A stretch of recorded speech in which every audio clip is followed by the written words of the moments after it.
हाय guys, मैं Sonu. Welcome to my YouTube channel. मैं आपको ऐसी स्टोरी बताने वाला हूँ जिससे आप भीड़ से हटकर कुछ नया सोच पाएंगे और आपका माइंड पॉसिबिलिटीज को सोचना स्टार्ट कर देगा। एक राज्य में एक राजा रहता था। उसे पेंटिंग बहुत पसंद थी। जब भी वह फ्री होता अपने महल में जाता और पेंटिंग को देखता था और यह सोचता, काश कोई मेरी भी ऐसी खूबसूरत पेंटिंग बना सकता ताकि मेरी मृत्यु के बाद मेरी भी आने वाली संतानें मेरी पेंटिंग को देखें और मुझे याद करें।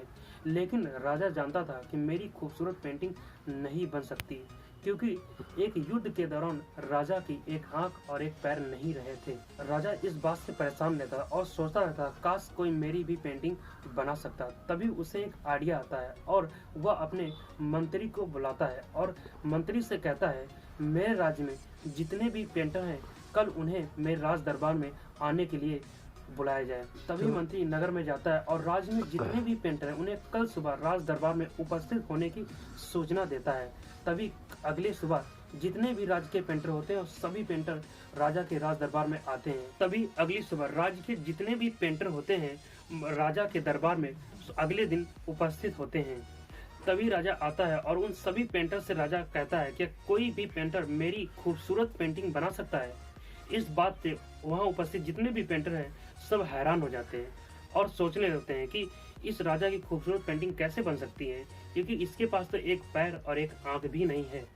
राजा उन सभी पेंटर से कहता है, अगर कोई मेरी खूबसूरत पेंटिंग बना देगा मैं उसे इतना इनाम दूंगा कि उसे उम्र भर काम करने की जरूरत नहीं होगी। लेकिन अगर मेरी खूबसूरत पेंटिंग कोई भी पेंटर नहीं बनाएगा मैं तो उसे कारागार में डाल दूंगा। इस बात से वह वहाँ के पेंटर सभी परेशान हो जाते हैं और सोचते हैं कि अगर मैं हाँ कह भी दूँ, लेकिन अगर राजा की खूबसूरत पेंटिंग नहीं बनी तो राजा मुझे जीवन भर के लिए कारागार में डाल देता है। इसीलिए वहाँ उपस्थित कोई भी पेंटर राजा की इस बात से सहमत नहीं होता और कोई भी पेंटिंग बनाने के लिए तैयार नहीं होता है। तभी उसमें से एक पेंटर अपना हाथ खड़ा करता है और कहता है, मैं आपकी खूबसूरत पेंटिंग बना सकता हूँ। राजा कहता है, सोच लो, अगर पेंटिंग खूबसूरत नहीं बनी तो मैं तुम्हें जिंदगी भर के लिए कारागार में डाल दूंगा। और पेंटर कहता है, यह शर्त मुझे मंजूर है। तभी पेंटर राजा से कहता है, मुझे 5 दिन का वक्त चाहिए। राजा कहता है, ठीक है, मैं तुम्हें 5 दिन का वक्त देता हूँ।